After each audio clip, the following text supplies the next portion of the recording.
Assalamualaikum warahmatullahi wabarakatuh. Selamat pagi sobat trader semuanya dimanapun saat ini Anda berada. Jumpa lagi dengan Wijaya Trading. Pagi hari ini hari Kamis ya. Hari ini Rabu 25 September 2024. Kita akan coba untuk memetakan nanti bagaimana potensi satu hari ke depan di beberapa pair utama, ada XAU, Pound Sterling, Euro, Bitcoin dan lain-lain. Nanti kita akan sampaikan satu persatu. Fokus hari ini juga kita akan lebih banyak di XAU sebagai bahan untuk kita pelajari bersama. Buat teman-teman yang di luar sana yang pecinta emas, silahkan kondisikan ya, hari ini masih belum terlalu signifikan, yang kemarin bergerak lumayan signifikan. Sebelum kita review satu hari kemarin, jangan lupa teman-teman yang baru bergabung di channel Wijaya Trading, bantu subscribe, like, dan share videonya ke teman-teman yang lain biar mendapatkan edukasinya. Fokus hari ini kita ke XAU lagi dengan mereview satu hari kemarin. Pertama kita lihat ya, kondisi awal kita perkirakan masih selama di dalam area support resisten, masih akan konsolidasi, sehingga di bawah kita tandai dengan area supportnya di warna kuning ya. Yang kedua kita tandai warna kuning yang kedua di atas sebagai area resistennya. Kemudian karena potensi lebih condong ke bawah, kita menempatkan pertama di sell 2624, kemudian targetnya di 2614 dan 2606. Kemudian dalam perjalanan candlenya ternyata tidak sampai di titik selnya 2624 dan mulai condong ke atas. Kemudian di atas di 2636 ya, poin 42 tersentuh dulu. Maka caranya bagaimana? Selalu ditanyakan ya. Ada yang menempatkan dua posisi dibiarkan ya, buy-nya dibiarkan, kemudian turun sampai selnya juga terkena sehingga dua-duanya terkena. Jarak yang terlalu jauh begini akan terlalu sulit untuk nanti kita recovery-nya. Sehingga begitu satu tersentuh seharusnya kita tutup yang lain. Kemudian kita atur jaraknya, di mana kita exit-nya, di mana kita membatasi resikonya. Boleh dengan pips, boleh dengan prosentase. Ya, silahkan angka itu dipilih sesuai dengan tingkat psikologi masing-masing, sesuai dengan tingkat kecemasan masing-masing. Mungkin menggunakan 2%, menggunakan 400 hingga 700, atau mungkin dengan perhitungan sendiri. Yang jelas untuk harian kita juga harus lebih berhati-hati membatasi resikonya. Kalau terlalu jauh nanti mengembalikannya akan sulit, terlalu dekat nanti akan sering kesentuh dan kembali ke recovery kita. Selama itu bisa menutup, selama itu bisa mengcovernya, tidak menjadi masalah. Yang posisi buy ini seharusnya kita recover di bawah area supportnya, di bawah area supportnya, atau kira-kira di kisaran 400 sampai 600 itu kira-kira di sini. Kalau kita menggunakan angka 500 di sini, maka sampai di titik bawah itu sudah 800 lebih. Saya pastikan kalau kita memahami, kita menguasai risk management dengan baik, recovery dengan baik, maka posisi buy ini tetap akan bisa tercover dengan maksimum. Bukan hanya menunggu sampai di sini, tapi harus kita lakukan yang lebih dekat lagi. Ketika kondisi sudah exit dan masih berada di area support resisten terdekat, maka tentu kita hanya bisa manfaatkan target pendek atau yang kecil saja. Karena konsolidasi itu akan naik turun sampai nanti break di antaranya. Apakah break di support atau di resisten? Baru kita nanti menempatkan entry point kita. Pertanyaannya, kalau nanti ternyata breaknya sudah terlalu malam, bagaimana? Selama masih di dalam market yang besar ya, di marketnya Euro dan atau Eropa dan Amerika, maka itu masih berpeluang untuk kita bisa entry. Sebaliknya ketika sudah mulai sesi Eropa, sesi Amerika, maka lebih baik kita lebih membatasi ya, karena berpeluang akan konsolidasi atau pendek. Kemudian bergerak naik, kita bisa mengambil posisi setelah break di sini ya. Dari candle ini yang tentu menjadi titik entry adalah di area target di sini. Kemudian kita jenuh masih tetap, karena area jenuh ini kita hitung dari range normal atau kondisi dari beberapa hari terakhir yang banyak disentuh di situ, sehingga jatuhlah pada area 2660 poin sekian. Dan kalau kita lihat hanya berada di kisaran 266 sekian ini kembali terhenti ya sampai ganti hari. Itu mungkin untuk emas ya reviewnya. Kemudian kita masuk ke euro ya. Di euro kita perkirakan juga masih akan turun, tetapi tentu nanti kita menguji di wilayah retrace-nya ya. Kita bisa mengukur di sini, ketika dia sudah break maka berpeluang akan kembali naik.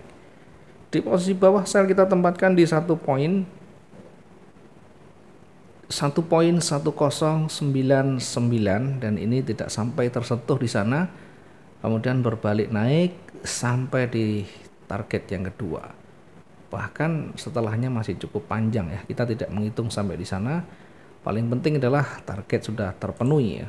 Maksimum hari kemarin di euro kita bisa dapatkan. Dari pound sterling bagaimana? Pound sterling kita perkirakan juga sama.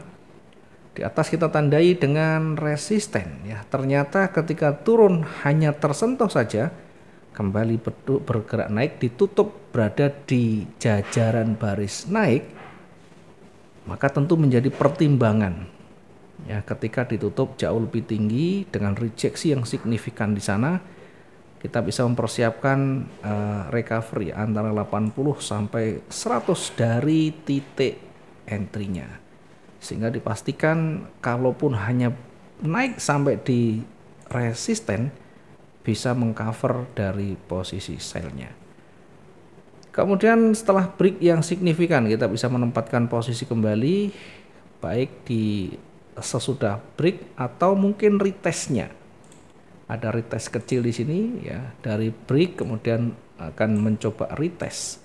Kita bisa memanfaatkan posisi buy setelah mencoba retest tetapi gagal dan terkonfirmasi dengan hijau yang signifikan, baru kita menempatkan buy kembali. Maka kalau kita melihat dari historinya, dari candle yang terbentuk, dari sisi baris candle di mana high dan low-nya menuju ke atas, maka tetap saja kita bisa memanfaatkan peluang buy-nya. Jadi yang pertama recovery, yang kedua menambah dari pundi-pundi profit kita. Oke, itu mungkin sebagai reviewnya. Tentu ini hanya untuk memperbaiki, untuk koreksi dan introspeksi yang sudah kita lakukan. Mungkin teman-teman sudah punya sistem sendiri, punya analisa sendiri, silakan direview setiap hari. Kemudian kita lakukan pembenahan. Kalau ada sesuatu yang mungkin berkurang atau sesuatu yang mungkin berbeda dari yang kita analisakan, maka cari tahu, kemudian cari jalan keluarnya. Ambil yang terbaik, karena itu menjadi bagian dari proses menuju trading kita berkualitas. Baik, selanjutnya kita akan memetakan lagi dengan melihat histori yang kemarin di time frame daily. Ada momentum bullish yang sangat kuat dan tebal di sana. Tentunya untuk menempatkan posisi sell seperti ini juga tidak berdasar, sekalipun ini berada di harga yang paling tinggi di dalam sepanjang sejarah ini, harga yang ada di emas. karena kita hanya bermain harian, kita hanya memanfaatkan peluang-peluang di pergerakan kecilnya. Tentu kita juga nanti menggunakan time frame yang kecil ya. Kita menggunakan time frame yang kecil untuk melakukan analisa ya.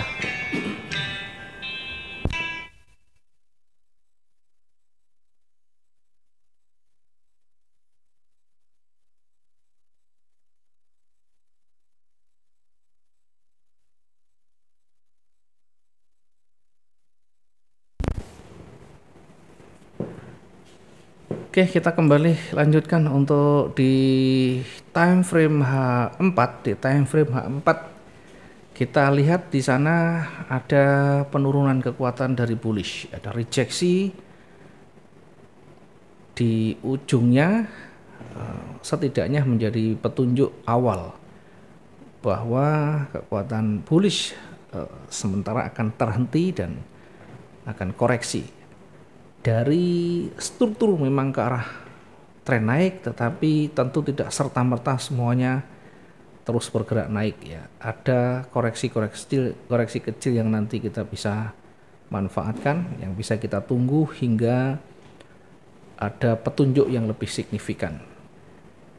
Dari H4 ada petunjuk awal akan bergerak turun, kemudian kita lihat di time frame H1. Di time frame H1 kita lihat di sana dari yang kemarin dulu ya.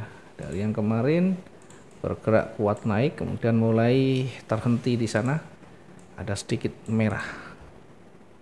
Tidak ada dasar yang kuat untuk ini bergerak turun, tetapi pasar itu berpotensi dua-duanya. Sekalipun tidak ada petunjuk yang kuat, sentimen bisa saja nanti terjadi, sehingga kita menempatkan posisi sell pun boleh saja, asalkan sudah betul-betul menguasai bagaimana manajemen risiko dan recovery-nya. Oke, kita mengukur dulu dengan kekuatan koreksi dari satu hari kemarin. Kira-kira kita tandai dulu untuk menguji kekuatan bearish-nya. Kemudian hari ini di daily range-nya kira-kira berapa? Kalau kita melihat satu hari kemarin, kita bandingkan dengan beberapa hari sebelumnya, ya tentu ini masih realistis dan masuk akal ya. Jadi kita gunakan yang satu hari kemarin sebagai dasar untuk menentukan area jenuhnya. Jadi kalau kita simulasikan, kira-kira setelah bergerak naik nanti akan terkoreksi kecil, apakah hanya sampai di situ atau bahkan mungkin sampai di sini, atau hanya mungkin sampai di ujung low-nya, bisa saja ya. Yang jelas trennya masih naik, kita bisa manfaatkan buy nanti setelah ada tanda kuat naik lagi. Andaikan hanya seperti itu, maka kita menunggu nanti break di atasnya. Oke. Kemudian kalau dia ternyata bergerak turun ya, ternyata bergerak turun, kita perkirakan sampai di situ di area koreksinya, sehingga kita bisa menempatkan posisi sell di situ dengan target nanti sampai di area koreksi, masih cukup di situ dengan target di sini. Kelihatan terlalu pendek, tapi karena kemarin lumayan panjang range-nya, sehingga di angka itu masih realistis ya. Kemudian berikutnya, jika masih belum ada tanda-tanda pembalikan berada di retrace-nya atau bahkan ini break dari retrace-nya, kita akan targetkan kembali jauh lebih panjang ya, berada di kisaran 2637.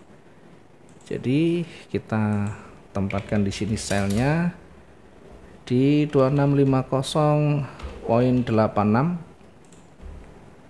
Kemudian untuk targetnya kita tempatkan di 2644. Poin 24. Kemudian target yang kedua kita tempatkan di 2637.02.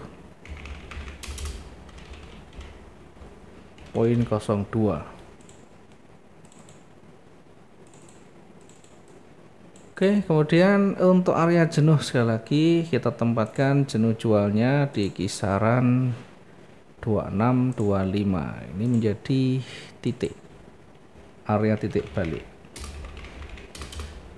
2625 poin sekian ya. Kemudian disimulasikan seperti ini. Kira-kira kalau dia sampai di situ tidak bisa break, akan kembali koreksi, dan koreksi nanti diuji lagi ya, dari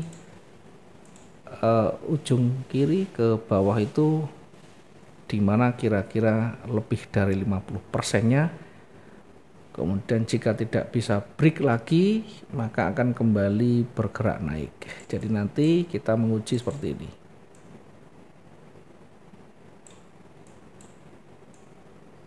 Nah seperti ini. Kemudian bisa retest lagi di area resisten. Bisa retest di area resisten di sini. Kemudian jika di resisten tidak bisa ditutup lebih rendah, akan kembali bergerak naik. Oke, ini struktur yang mengarah ke atas dengan ketentuan tadi, begitu menyentuh area koreksi target di sini, kemudian memantul, dan memantulnya break dari area koreksi atau bahkan break dari resisten, maka akan kembali bergerak naik dengan retestnya di sini, kemudian naik lagi. Simulasi berikutnya, jika nanti di area ini ternyata memantul dan sampai dikoreksi kembali bergerak turun, maka akan seperti ini ya, berada di area jenuhnya terkoreksi. Jika masih waktunya cukup, maka bisa kembali bergerak turun. Nah, sekarang kita tinggal menempatkan nanti ya. Kita mau menempatkan di mana target kita, silakan disesuaikan ya. Saya masih menandai di sini untuk area pentingnya, targetnya juga masih. Kemudian untuk posisi yang di atas, sekali lagi tadi menunggu break dari levelnya. Kita bisa menempatkan di sini buy, atau setelah di bawah tadi tidak mampu juga boleh. Jadi dimanapun sebenarnya kalau kita ada dasarnya, kemudian sudah kita antisipasi, semuanya boleh-boleh saja ya. Tidak ada yang salah di dalam kita menempatkan posisi entry, karena sudut pandang kita berbeda, kriteria kita berbeda, dan targetnya juga berbeda, termasuk psikologinya berbeda. Maka ini simulasi ini tentu opini yang kita sampaikan mungkin menjadi bahan pertimbangan untuk kembali ke aturan masing-masing.